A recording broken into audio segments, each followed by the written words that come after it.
Dad said, "You're no longer our daughter." They took everything. 3 years later, they declared me dead. I walked into my funeral, smiled, and said, I was making coffee when my phone buzzed. It was a video message from Mrs. Langford, our old neighbor. I hadn't heard from her in years. Just seeing her name on my screen brought back memories I thought I'd buried. The message was short, no greeting, no context, just one line: "I'm so sorry about your parents. I can't believe what I saw today." My stomach tightened as I tapped on the video. It showed a church, a familiar one, St. Albans, the same place where they used to take me for Christmas Eve services when I was little. The camera zoomed in slowly on two figures standing at the podium, my parents. My mother, dressed in black lace and pearls, dabbed fake tears, while my father stood stiff and solemn, reading from a paper with shaking hands. Behind them was a casket, and next to that casket was my photograph, large, framed, surrounded by flowers. I froze. My father's voice echoed through the phone. She was always a troubled girl, but we loved her. We did everything we could. My vision blurred. He was reading a eulogy, my obituary: "Though she left this world far too young, we pray her soul finally finds peace." What? I wasn't dead. I was standing in my apartment, alive, breathing, shaking. This couldn't be real. I scrubbed the timeline back and played it again and again. Their faces didn't change, their voices didn't shake with grief. They were calm, controlled, performed. I gripped the edge of the kitchen counter, my hands wouldn't stop trembling. What the hell is going on? I whispered aloud. Why are they doing this? I hadn't spoken to them in years, not since they cut me off and disowned me like I was a stain on their reputation. But to hold a funeral? To declare me dead? The more I watched, the colder it got. My mother mentioned how tragic my accident was. There was no accident. My father talked about my final years spent in isolation. I was working, living, surviving. They knew that. They had too. So why? Why were they doing this? I sat down slowly, the phone still playing. The video ended with the camera panning to mourners, distant relatives, family friends, even my childhood piano teacher, all there, all dressed in black, all believing that I was gone, dead. And no one, had even tried to reach me. I played the video again just to be sure I wasn't imagining it. But the truth was clear: they didn't just erase me, they buried me alive. In that moment, one thing became crystal clear: this wasn't a mistake, it was a choice. 3 years ago. It wasn't always like this. There was a time when I believed family meant protection and loyalty. That illusion shattered 3 years ago, the day I was thrown out of my own life like trash swept under a rug. The truth? It wasn't me who stole the money, it was Elena, my younger sister, the golden child, the one who could do no wrong. She embezzled nearly $80,000 from our family's business account. She was reckless, addicted to a lifestyle she couldn't afford. When the numbers didn't add up and the books caught fire, our parents needed a scapegoat, and I was convenient. I still remember the exact words my mother hissed at me in the kitchen: "Better one ruined daughter than two." My father didn't even look at me when he said it: "You humiliated us, you're no longer our daughter." The next morning, I was gone, no money, no explanation to anyone, just silence. I tried calling and texting, I sent letters, nothing. My number was blocked. When I reached out to close family friends, they suddenly stopped responding one by one. Doors that had always been open slammed shut. I became a ghost, not just to them but to the entire world that had once known me. Eventually, I did what broken people do: I left. I moved abroad, took a job in a cafe, changed my number, learned to live quietly. I didn't post online, I barely spoke my name. But even then, deep down, I held on to hope that someday someone, anyone, would call or ask if I was okay, tell me it had all been a mistake. That day never came. Instead, something worse did. Last year, I tried renewing my old email account, but it wouldn't go through. When I contacted support, they told me the account had been deactivated due to a report of user decease. My name had been marked as dead in their system, officially, digitally, completely. They hadn't just disowned me, they erased me. I couldn't sleep that night. The video played on a loop in my mind, their voices, their fake grief, my face next to a casket I'd never seen. My own funeral without me. Something wasn't right. So I started digging. The truth. First, I called Aunt Rachel, my mother's older sister. We hadn't spoken in years, but she always used to sneak me candy at family reunions. She answered on the second ring. "Hello? Aunt Rachel, it's me, it's Maya." Silence. Then click, she hung up. I called again, blocked.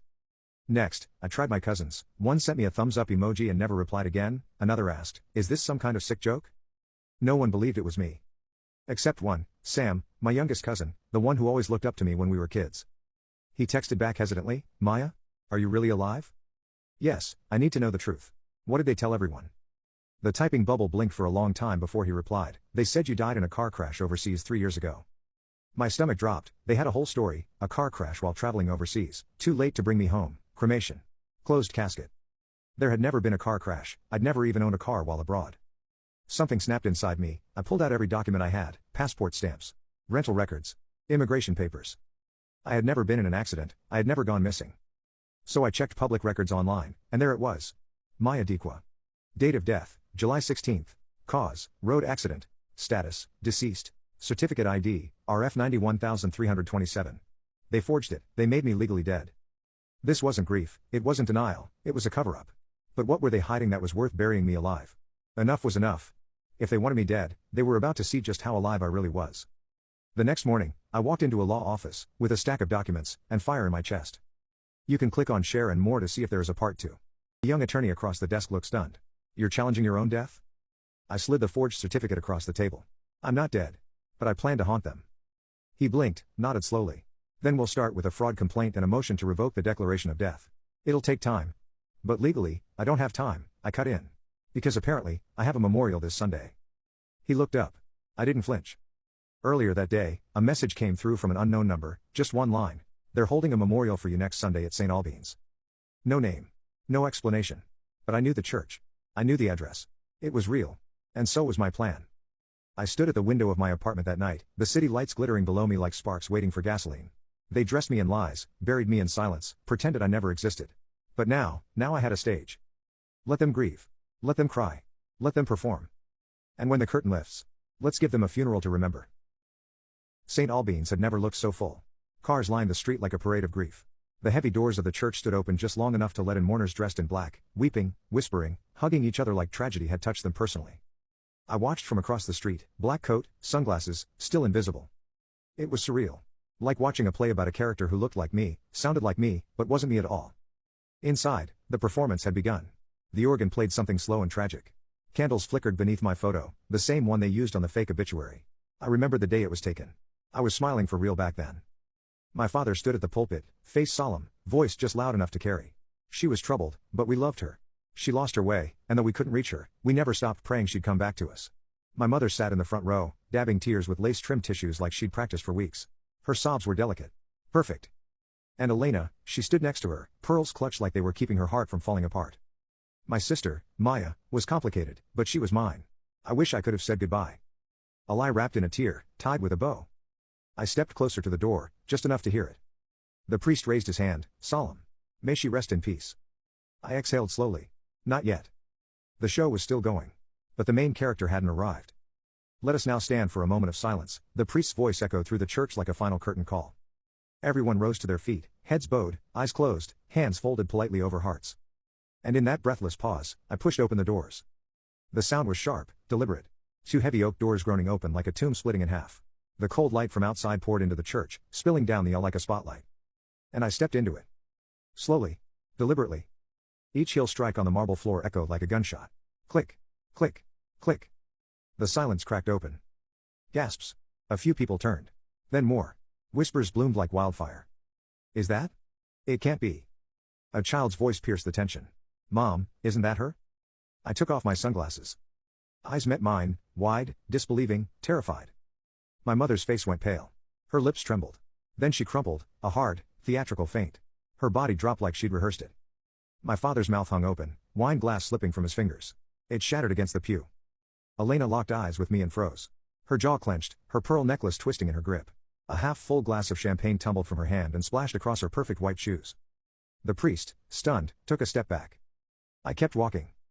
Every eye in the building followed my steps like they weren't sure if they were seeing a ghost or a reckoning. And maybe I was both. I didn't say a word. I didn't need to. My presence was the thunder after the lie, the consequence they prayed would never come.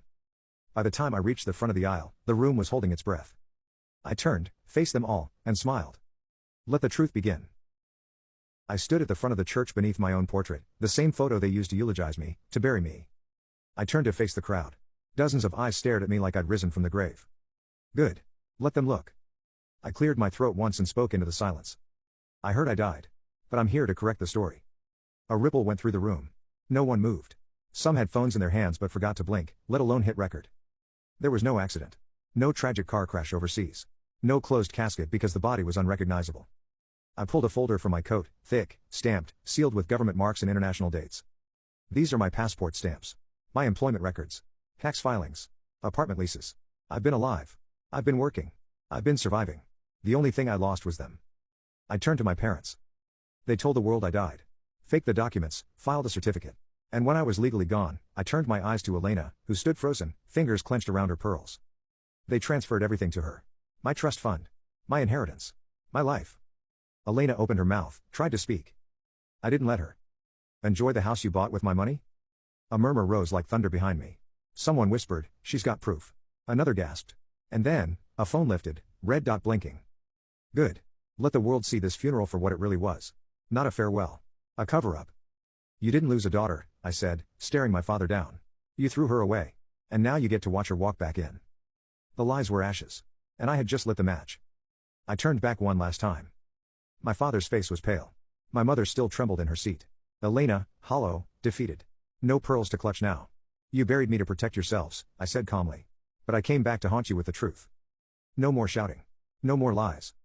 Just silence. Heavy. Final. As I walked out, the church bells began to ring. How fitting. A funeral bell. But this time, not for me. Epilogue. I handed the documents to my lawyer. Signed the final page. Watched the death certificate get torn in half. My legal resurrection was official. An investigation opened into fraud, false reporting, and embezzlement. Let them try to lie now. Voiceover, steady and quiet. Sometimes you have to die in their world to be reborn in your own. And this time, I wasn't coming back for forgiveness. I was coming back for freedom. I pulled into my parents' driveway on Thanksgiving, the gravel popping under my tires after a 4-hour haul from the city. The trunk was loaded, 2 pecan pies I stayed up late baking, a bottle of Dad's favorite bourbon tucked in a gift bag, and a stack of wrapped toys for my nieces, complete with glittery bows. I was wearing the forest green sweater Mom always said made me look put together, the one she bragged about to her church friends last year. The porch light spilled a warm glow across the yard, and the smell of roasted turkey sneaked through the screen door, pulling me forward. I juggled the pies in one arm, the gifts in the other, and knocked, already picturing her smile, that tight hug she always gave. The door creaked open, but it wasn't wide, just a sliver. Mom's face peeked out, tight and pale, with no trace of welcome. There's no room for you this Thanksgiving, she whispered, her eyes flicking back into the house like she was hiding something. No happy Thanksgiving, sweetie. No, I missed you. Just those words, sharp and cold, slicing through the crisp November air. I froze, the pies wobbling. The bourbon bottle suddenly felt heavy and the bag slung over my shoulder. What? I managed, my voice cracking like dry leaves. She stepped onto the porch, pulling the door almost shut behind her, leaving a thin gap of light. It's complicated, she said, barely audible. Sarah said she'd skip it if you came. Sarah, my sister, the queen of every family scene. Laughter spilled out from inside, loud and carefree, and I caught her voice, syrupy and smug. Finally, a holiday without the gloom. Dad's chuckle followed. Here's to family that doesn't drag us down. And glasses clinked. My chest caved in, a hollow ache spreading fast. I drove 200 miles, arms full of gifts, heart full of hope, and they'd already carved me out. I stood there on the porch, the pecan pie still warm against my chest, the bourbon bottle swinging in its bag, and Mom's words echoing in my skull, there's no room for you. My throat tightened, and I forced out a shaky, what do you mean Sarah said she'd skip it? Mom's eyes darted back toward the house again, like she was guarding a secret. She shifted her weight, tugging her cardigan tighter, and lowered her voice even more. She's been upset lately. She called last week, said you've been picking fights, making her feel judged. She thinks you're toxic, and I didn't want the day ruined. Toxic. The word landed like a punch. I hadn't seen Sarah in months, not since I asked why she needed $500 for rent when she just posted beach selfies from Cancun. Mom was still talking, her tone flat like she was reciting a script. It's better if you don't come in. Not today. She wasn't even looking at me, her gaze skimming past, landing somewhere on the wilted mums by the steps. Inside, the laughter swelled again, sharp and carefree. Dad's voice rumbled, here's to family that doesn't drag us down, and I heard the clink of glasses, his toast from before now sinking claws into me. Then Sarah piped up, her voice dripping with that fake sweetness she'd mastered. No stress this year, just good vibes. My jaw clenched. Good vibes? I'd been footing their bills for years, mortgage payments when Dad's construction gigs dried up, Sarah's emergencies that always turned into new handbags or concert tickets. And now I'm the stress?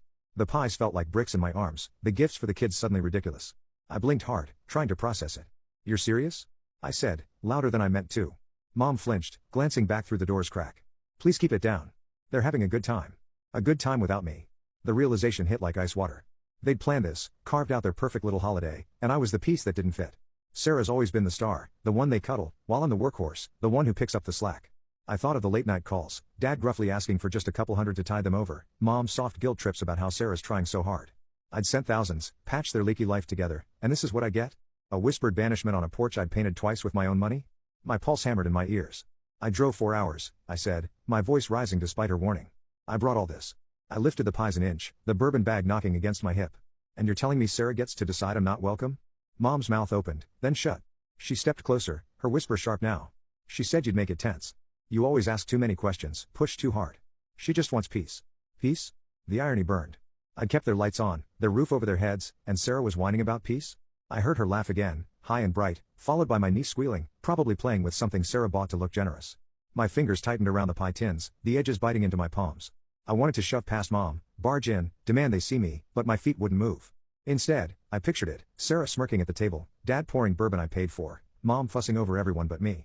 They'd already rewritten the story. Sarah's the victim, I'm the villain. Anger bubbled up, hot and unfamiliar.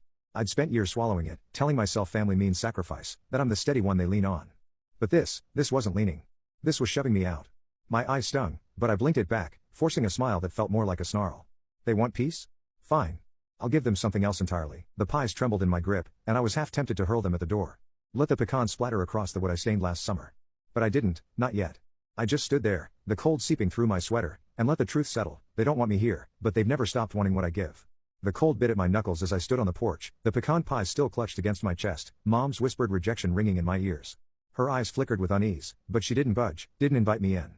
The laughter from inside, Sarah's smug good vibes, and Dad's clinking glass fueled something raw inside me, a fire I'd never let burn this bright. I took a slow breath, forcing my voice steady, and let the words slip out like a blade. Fine, enjoy your cozy Thanksgiving, but don't expect my $12,000 anymore. Mom's head jerked up, her brow creasing. What are you talking about? She asked, her whisper cracking. I pulled my phone from my pocket, the screen glowing harsh in the dim light, and opened the banking app. The mortgage, I said, tapping the screen. $12,000 last year, $1,100 a month to keep this house from foreclosure. It's in my name, Mom. And I just canceled it. My thumb hovered over the confirm button, then pressed down. Done. She stared, mouth parted as if I'd spoken a foreign language. I kept going, the fire spreading. The heat, the smart thermostat, your streaming subscriptions, all mine too. Watch this. Another tap, and the utilities app flashed red. Disconnected. A beat later, the porch light flickered and died, plunging us into shadow. From inside, a shout, Sarah's voice, shrill and panicked. The oven stopped. What the hell? Then a clatter. Footsteps. And my niece's confused voice, why is it dark, Mommy? Mom's face went slack, pale as the moon above us, her hands twitching like she wanted to grab the phone. You didn't, she stammered. Oh, I did, I said, locking eyes with her. You wanted peace? Here's what it costs when I'm not your bank. The front door banged open, and Sarah stormed out, her apron smeared with gravy, her face twisted in fury. The oven's dead. The lights. Are you insane? She yelled, jabbing a finger at me. I didn't flinch. Insane? Insane is letting you bleed me dry while you toast a family that doesn't include me, I shot back. She froze, her mouth half open, then snapped it shut. Dad's silhouette filled the doorway behind her, his voice gruff. What's going on out here? Mom turned to him, voice trembling. He cut everything off. The mortgage, the power. Dad stepped forward, squinting at me. You're joking, right? I tilted the phone so he could see the screen, the canceled payments glaring back. Does this look like a joke? Sarah recovered, her rage boiling over. You're ruining everything. The turkey's half cooked. The kids are freaking out. Over what? Because you're mad you weren't invited? Her words dripped with venom. But I didn't bite. No, I said, calm now, the fire settling into something steady. Because I'm done being your ATM. $12,000, Sarah. That's what I shelled out last year alone. Your emergencies. Your rent I never saw back. You don't get to kick me out and keep cashing my checks. Dad's jaw tightened, but. You can click on share and more to see if there is a part 2.